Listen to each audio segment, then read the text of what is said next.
Hello and welcome to our channel Corporality, and you're watching Conversation with Priya. I'm your host Priya Mishra. Today our guest is Daniela Stanowatsky, is the director of Stanowatsky Associate, reputed Australian registered migration agent, a well-known public speaker and a registered conveyancer. As a registered migration agent for Australia, she handles the entire gamut of e-visa and immigration service such as student, visitor, partner, spouse, child migration, parent, age dependent, relative, skilled, employer sponsor, humanitarian visas, refugee, resident, return visas, and business visa. She is also a member of Migration Institute of Australia. Daniela is also a licensed conveyancer, assisting clients with the buying, scaling, and transforming for subdividing of their properties.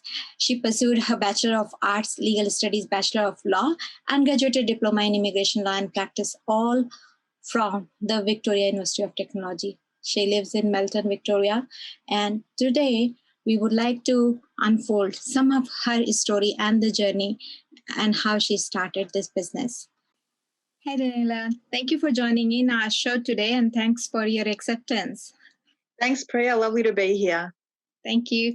Would you like to tell our audience something about your journey? I mean, I have been hearing a lot of success stories. You have been helping many people in a different facade. Would you like to tell me how this all started?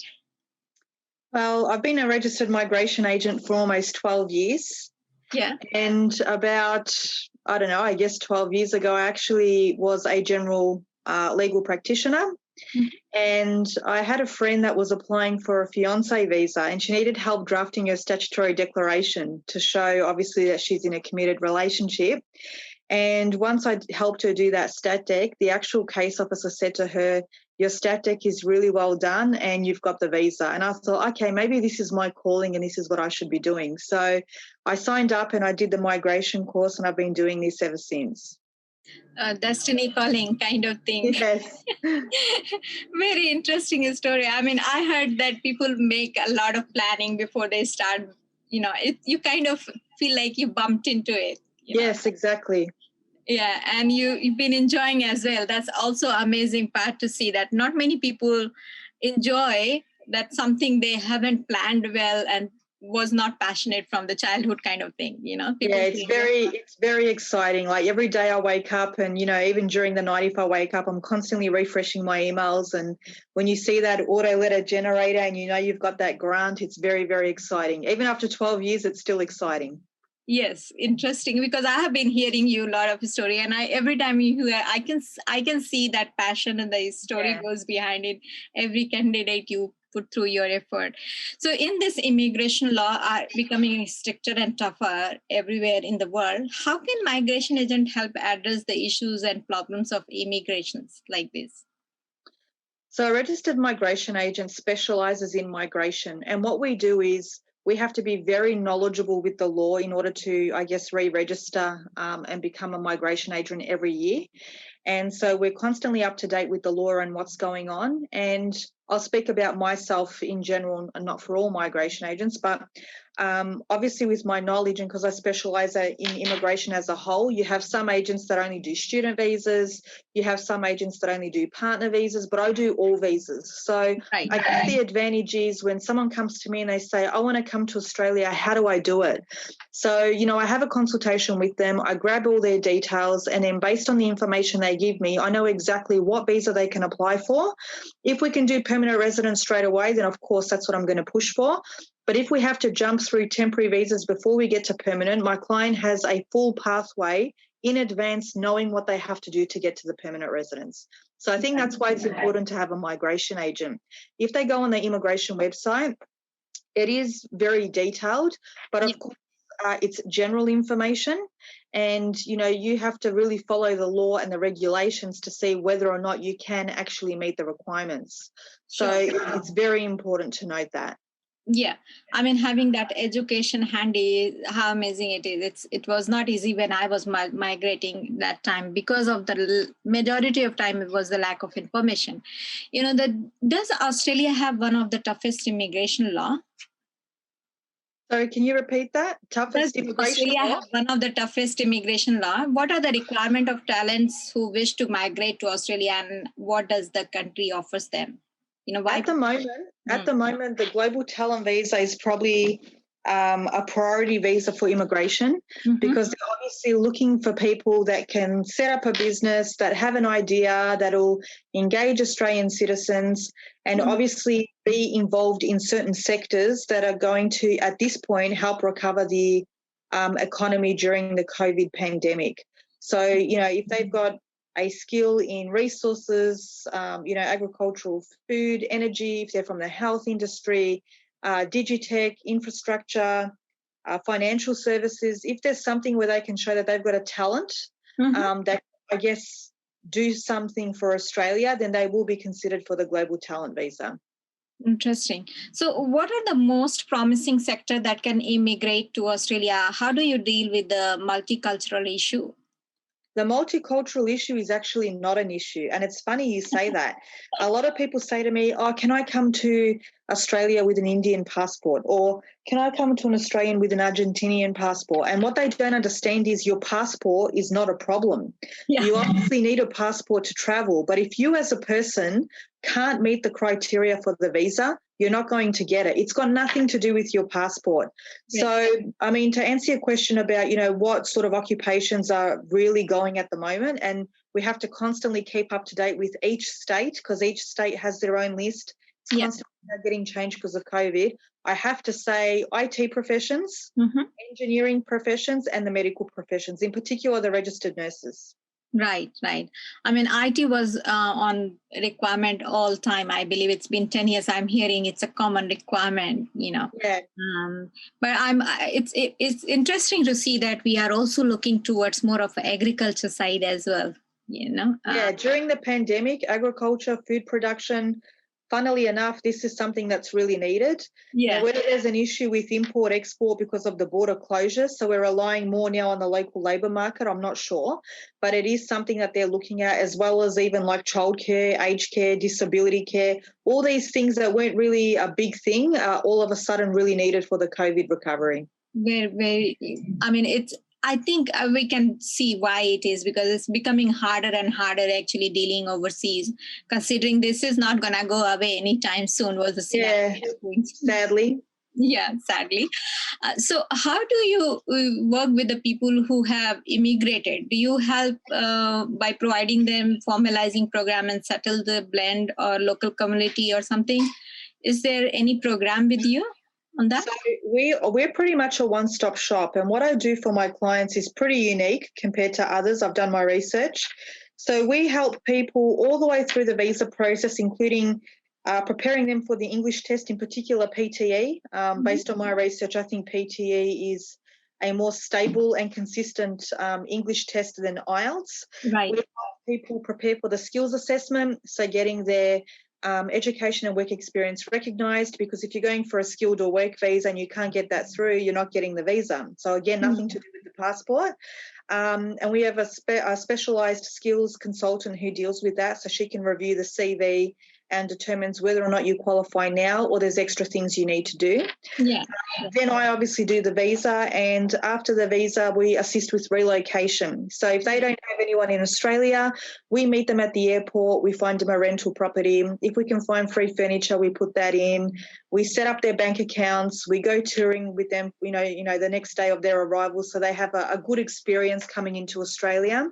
Go grocery shopping with them. Why is this sugar more expensive than that sugar? Because the standards in their home country and in Australia is not the same. And when they come here, they're pretty much lost. They rely on me. Yeah, I can correlate. I mean, when I came here, I have no idea where I'm going, to be honest. I came on 457 visa, no doubt.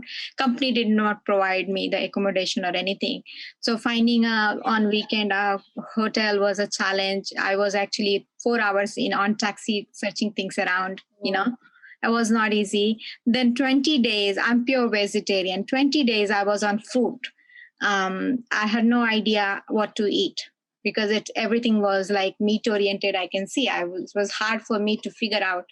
And I was very shy to ask people like where to go, what to eat. So it was not very easy journey for me when I immigrated here. And it will be so helpful in 20 days. Can you imagine a person is not able to find? Yes. Well, it's not just food. You're paying 20 days for hotels and transports. Yeah. This is why we do our best to get our client a rental property before they even come to Australia. So we hop on Zoom or Skype.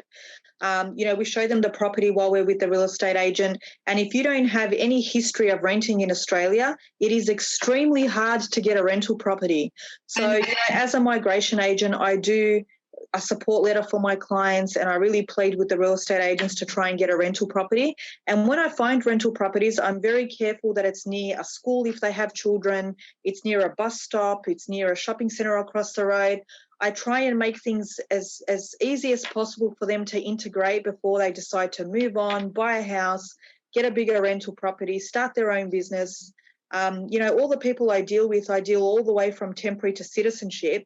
And to this day, they still call me if they need something. Daniela, I need a doctor. Or Daniela, do you have a mortgage broker? So everyone still relies on me for advice. Yeah, not so important because I was on work visa, right? So company should have facilitated and educated me on that. But unfortunately, that doesn't happen. People don't get involved at the level you are actually offering.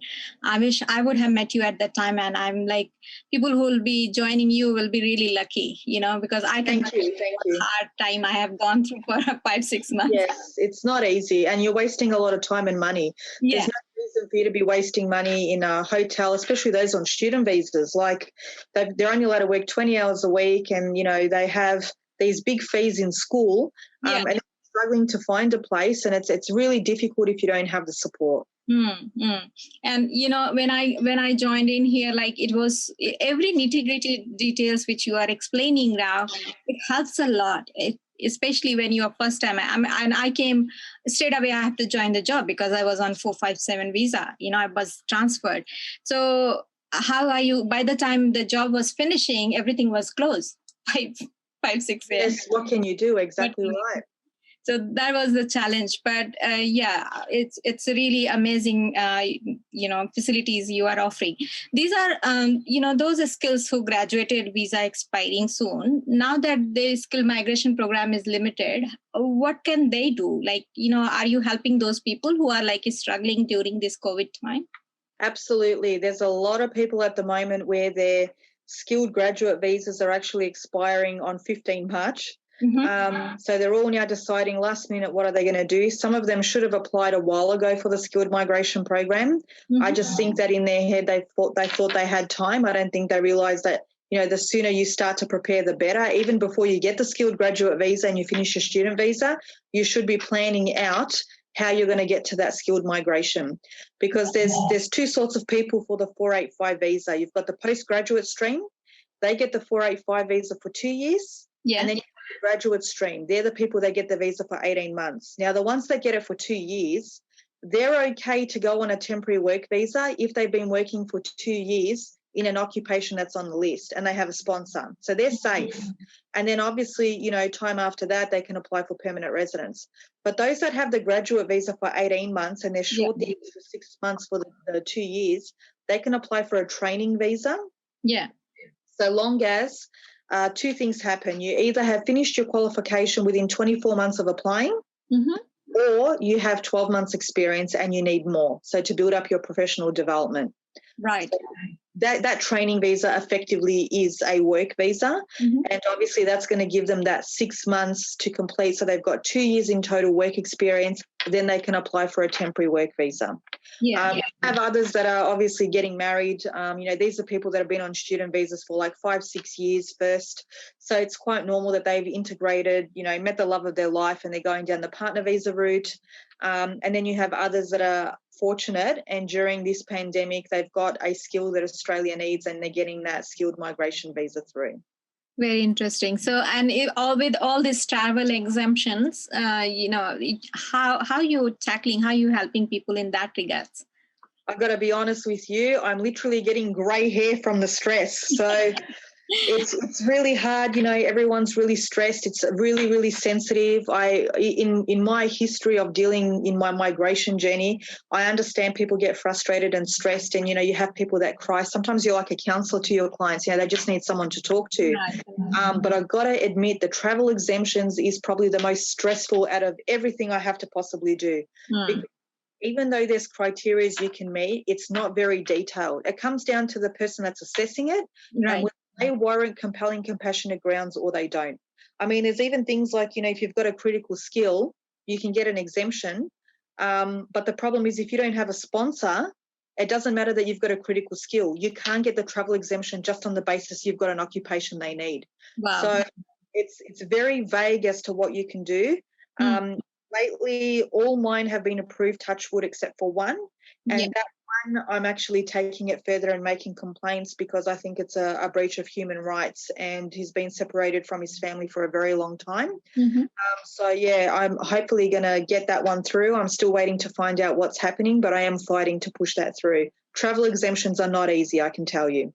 Yeah, no, it's a hard time, and there are a lot of confusion, and government is also not sure. I don't think they have seen this kind of a scenarios, and it's building the new policy, and it's been challenging for both sides. I can assume.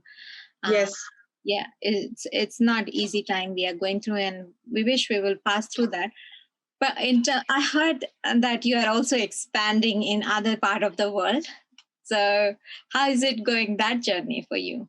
Well, what could I say? COVID has kind of put things in a stop for me at the moment.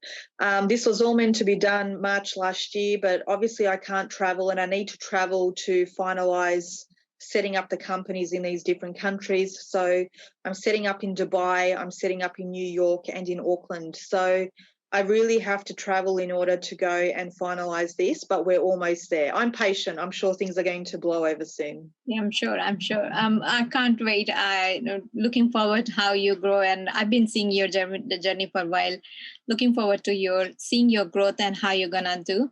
Anything at the last before you go? Any advice for the people who are traveling or migrating?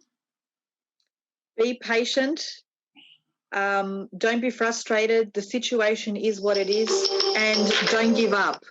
So, you know, if you're doing a travel exemption and it's not approved, do it again. I know people that have done it 13 times before they've got that. Unfortunately, there's no real rule as to what you should be doing. Just be genuine and honest in what you're providing to either Australia Border Force or Department of Home Affairs or the Australian Embassy, and hopefully things work out. But I mean, if you haven't been to Australia before and you're looking at options in migrating, my advice to you is build up your English levels, build up your work experience, and get your education organised.